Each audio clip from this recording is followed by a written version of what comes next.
네, 열심히 공부해서 좋은 주식에 좋은 투자를 하는 방법, 또 그런 금융의 흐름을 알아야 가능하잖아요. 그 관련된 정보와 지식까지 전해주시는 분입니다.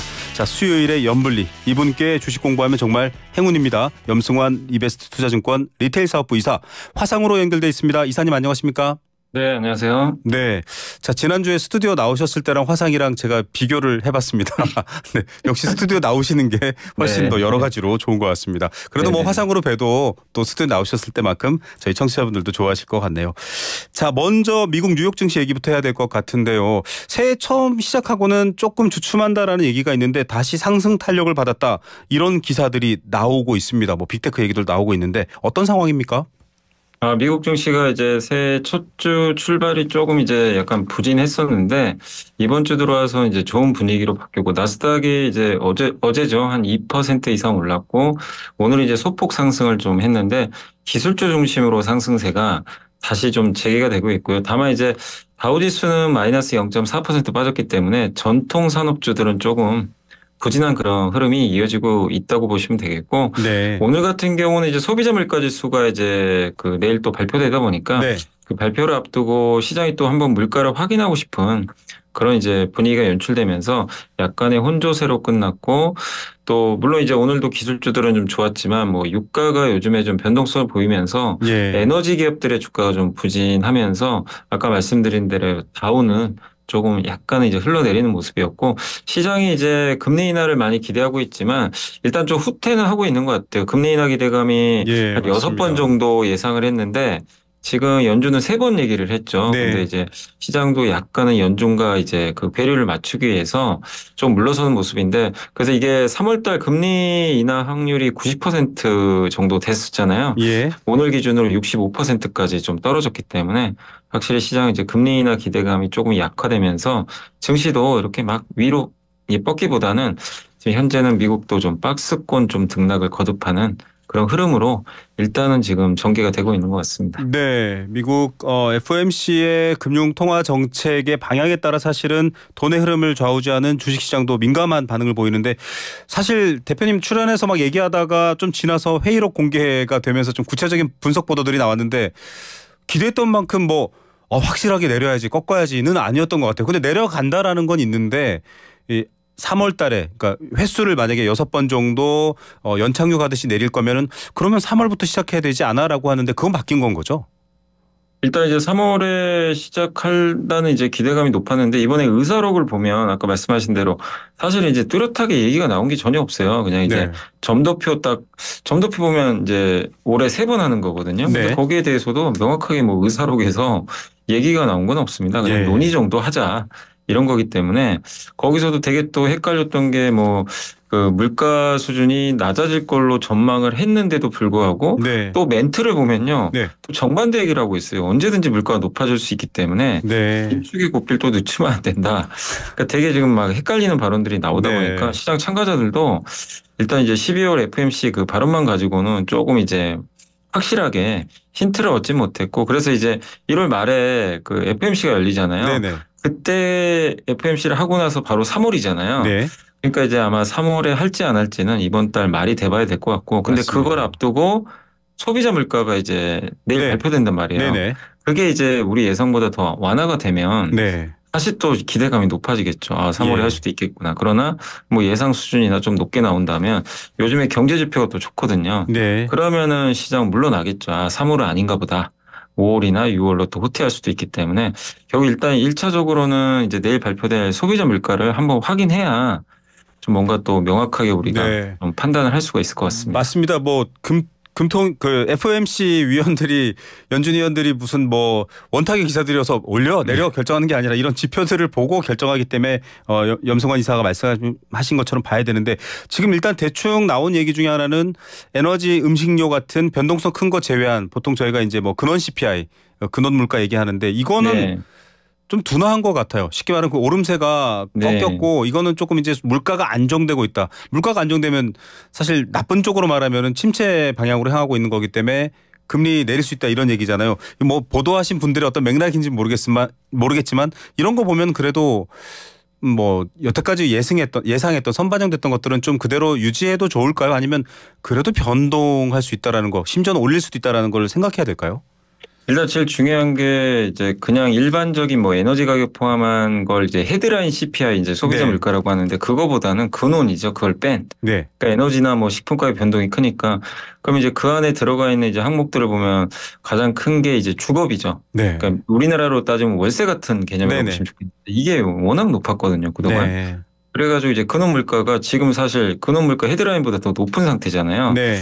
이게 이제 4% 밑으로 떨어질 수 있겠느냐. 근데 만약에 4 이하로 떨어진다면 확실히 이제 디스인플레이션, 그러니까 물가가 아. 떨어지는 구도가 더 고착화되는데 물론 지금 떨어지고 있어요. 근원 물가. 근데 문제는 너무 느려요, 속도가. 아. 굉장히 천천히 떨어지는 거죠. 그렇죠. 네, 근데 이제 이런 것들이 좀 급하게 떨어지는 게 확인된다면, 그러니까 제일 중요한 건 사실 주거비거든요. 예.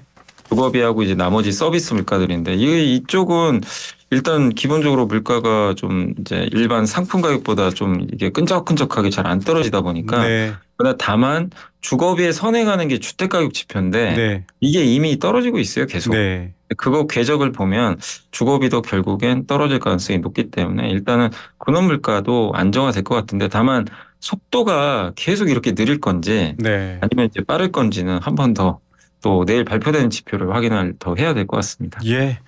뭐 조심스럽다라고도 볼 수 있겠지만 많은 분들이 보시기에는 정말 이게 뭐 조심스럽다 못해 어떻게 될지 모르니 하고 장막을 쳐둔 느낌을 받기도 할 것 같습니다.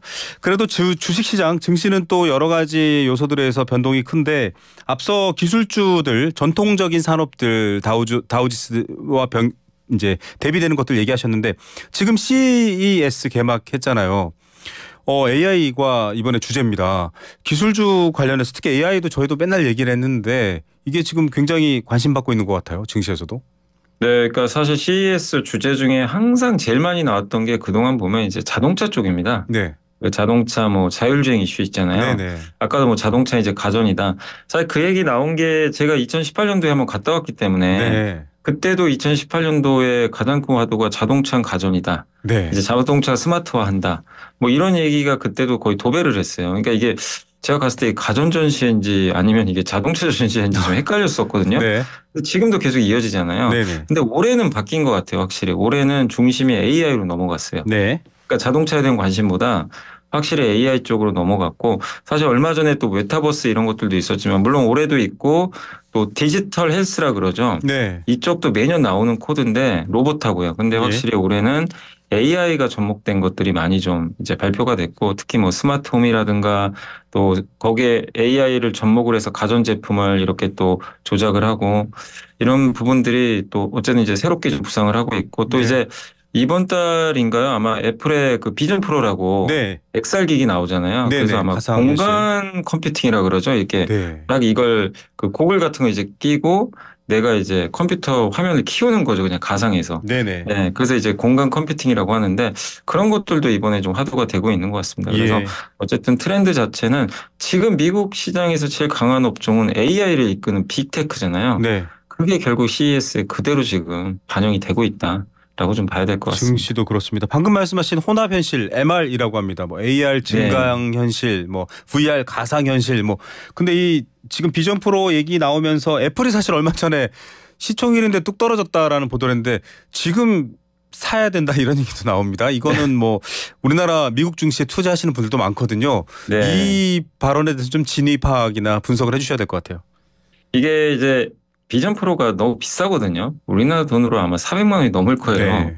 그래서 대중화되기는 아직은 좀 어렵고 이게 이제 아이폰처럼 대중화가 되려면 시간이 걸리고 또 중요한 게 우리가 예전에 한번 기억을 해보세요. 아이폰 처음 나왔을 때 저도 얼리 어답터여가지고 나오자마자 샀거든요. 2008년에. 3를 쓰셨군요. 네, 3GS 그냥 네네. 예약으로 바로 샀어요, 사실은. 네. 근데 이제 처음엔 신기하더라고요. 터치도 네. 되고 이제 기존 스마트폰과 다르잖아요. 그렇죠. 근데 제가 느꼈던 거는 게임 말고 별로 할 게 없었어요. 아. 안타깝게 왜냐하면 네. 이게 뭔가 할 만한 그 컨텐츠가 많지가 않았어요. 당시에 네. 앱이.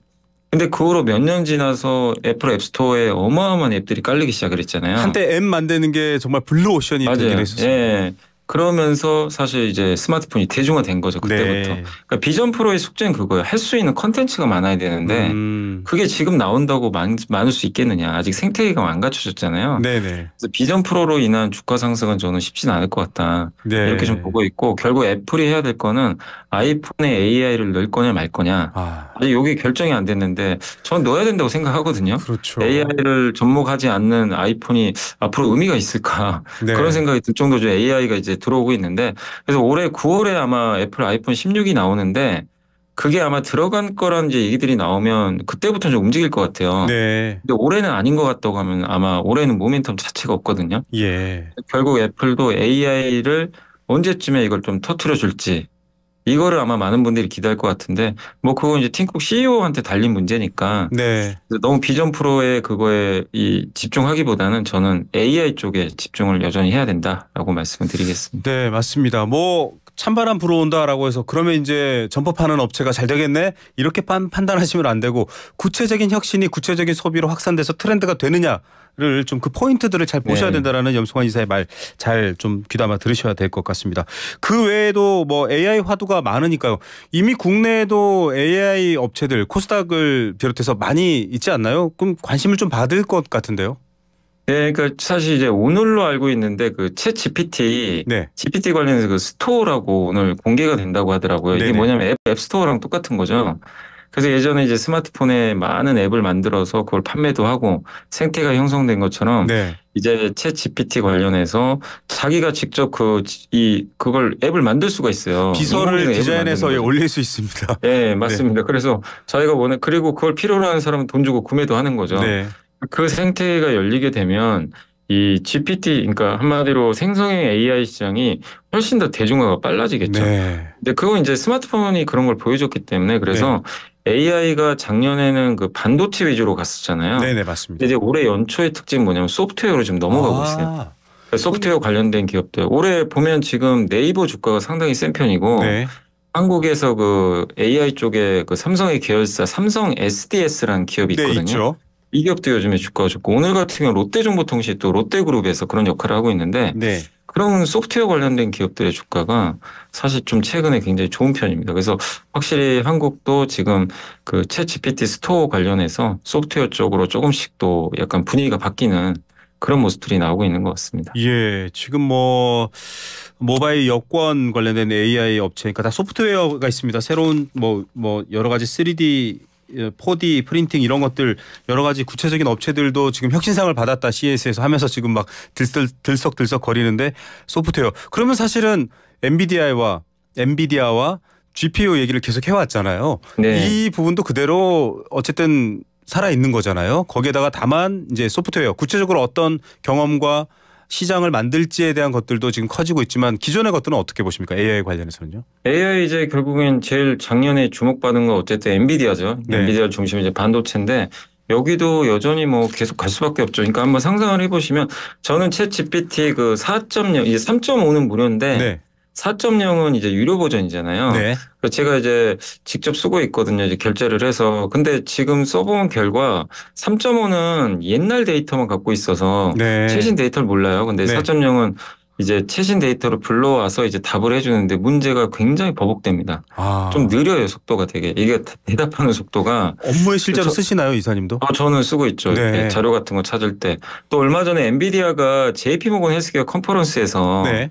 의료 AI 플랫폼을 발표를 했거든요. 의료 AI. 네. 예, 그 주가가 또 급등을 했어요. 이제 네. 그거 관련해서 좀 궁금해가지고 또 영어로 돼 있다 보니까 너가 한번 좀 찾아줘라. 이게 네. 무슨 내용인가 했더니 좀 아쉬운 게 뭐냐면 답은 잘 나왔는데 이게 좀 느립니다. 네. 이 속도 자체가. 그 이유가 쓰는 사람들은 많은데 그 데이터를 불러올 때 그 여전히 이 환경이라고 서버가 네. 많이 이제 부족하다는 걸 좀 느꼈어요. 근데 그걸 보면서 제가 느낀 게 앞으로 GPT 스토어는 더 활성화될 텐데 네. 그럼 얼마만큼 이게 서버가 필요할까? 반도체는 또 얼마나 들어가야 되며 그러니까 이게 좀 상상이 안 가더라고요. 예. 그러니까 소프트웨어 쪽으로 넘어갔다고 해서 이게 반도체를 안 볼 게 아니라 오히려 반도체가 지금 쉬고 있거든요. 네. 이럴 때를 또 한번 공부를 하셔가지고 반드시 반도체는 그 인프라로 들어가줘야 돼요. 네, 그러니까 맞습니다. AI를 하는데 반도체가 없다. 이건 뭐 말도 안 되는 일이죠, 사실은. IT 미래 산업의 원유인 거죠. 산업화 예, 시대를 원유 맞습니다. 석유가 이끌듯이 반도체 예. 뭐 우리나라에서 HBM유를 만드는 삼성도 마찬가지인데 말씀하신 김에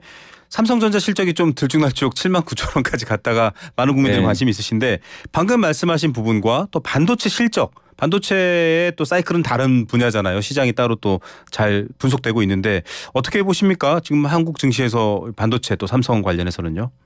반도체가 이제 실적이 좀 발표가 됐는데 좀 아쉽게도 좀 안 좋게 나왔어요. 굉장히 네. 좀 아쉽게 좀 나왔고 시장 예상보다 좀 훨씬 좀 못 미치는 실적 발표하다 보니까 어제 발표하고 나서 주가가 삼성전자가 급락을 했고요. 네. 오늘도 한 1% 이상 주가가 좀 맞습니다. 빠지는 아쉬운 모습이 나왔는데 올해 좀 사실 4분기도 그렇고 이제 그러니까 작년 4분기 올해 좀 실적 기대감이 높거든요. 네. 근데 이제 막상 뚜껑을 열었더니 예상보다 안 좋은 거죠. 근데 네. 지금 잠정 실적이라 세부 내용을 몰라요. 네. 1월 31일 날 확정 실적 발표하거든요. 네. 그때 공개를 합니다. 삼성전자가 우리 이러해서 실적이 이렇게 나왔다. 근데 이게 추측밖에 못하지만 어쨌든 좀 이번에 나왔던 건 메모리보다는요. 그 네. 삼성전자는 비메모리 하잖아요. 네. 파운드리, 시스템 반도체 이런 걸 하는데 이쪽이 좀 안 좋았다고 하더라고요. 네. 그래서 비메모리 쪽이라서 여기가 좀 개선되면 더 좋겠지만 근데 어쨌든 핵심은 삼성은 메모리 쪽이니까 네. 그걸 봤을 때 메모리 쪽이 업황이 좋아지는 거는 이번에도 보니까 크게 문제가 없었던 것 같습니다. 그래서 예. 제 생각에는 가는 방향 자체 돌아서는 방향은 문제가 없지만 좀 높았던 기대감이 좀 일부 꺾였기 때문에 네. 단기적으로는 좀 조정은 나올 수 있다 이렇게 좀 봐야 될 것 같습니다. 앞서도 잠깐 뭐 헬스 관련해서 말씀하셨지만 제약바이오가 또 AI랑 묶이면 굉장히 파괴력이 세다. 왜냐하면 장기간 데이터 연구를 하는 그런 것들도 좀 도움을 받는다. 그래서 제약바이오도 좀 관심이 있는 것 같더라고요. 그 분야는 어떻습니까? 제약바이오 쪽도 당연히 의료 A가 되면 굉장히 이제 혁신이 이루어지는 거죠. 신약 후보 물질 개발하는데도 시간이 엄청 걸리거든요. 그렇죠. 근데 그걸 AI가 그 가까운 예로 코로나19 때 백신 정말 다들 깜짝 놀라셨을 거예요. 네. 왜 이렇게 빨리 만들었지? 그에다 AI가 발굴해 준 거거든요. 네. 그래서 시간을 몇 년 단축시킨 거죠. 그래서 네. AI가 이제 접목되면서 그런 신약 개발 또 치료할 때도 좋죠. 이제 네. 의사분들이 이게 이 짚어내지 못하는 그 진단 미세한 기술. 부분들도 있거든요. 예. 근데 그건 AI가 이제 잡아내 줄 수가 있기 때문에 치료의 정확성도 더 높여줄 수가 있고 그러니까 어차피 고령화 시대에 AI라는 게 사실 인공지능이라서 좀 무서운 거는 나를 대체하면 어떡할까 이건 무섭지만 사실 저는 그건 너무 앞서간 것 같고 맞습니다. 결국 이런 거거든요. 나를 보완해주는 역할. 네. 그러니까 의사분들을 보완해주고 네. 이런 역할을 한다는 측면에선 저는 굉장히 필수적인 이제 기술로 되는데 여기에 놀라운 건 JP모건 헬스케어 컨퍼런스에 엔비디아가 발표를 했어요. 네. 제약협회 이 행사에. 네네. 그 무슨 얘기냐면 결국 이제 의료 시장도 이 AI랑 접목을 할 수밖에 없는 그런 시대로 변화하고 있다라고 좀 판단을 하셔야 될 것 같습니다. 네. 지금 연로한 부모님께 인터넷 뭐 스마트폰 중요합니까라고 하면 그분들도 없으면 안 된다고 하시는데 과거엔 그러지 않았거든요. 생활이 네. 어떻게 바뀌고 여기에 연계된 경제 활동이 어떻게 바뀌는지 생생플러스 들으시면서 잘 업데이트 하시기 바랍니다. 이사님 오늘 말씀도 여기까지 듣겠습니다. 감사합니다. 네, 감사합니다. 염승환 이베스트 투자증권 이사였습니다.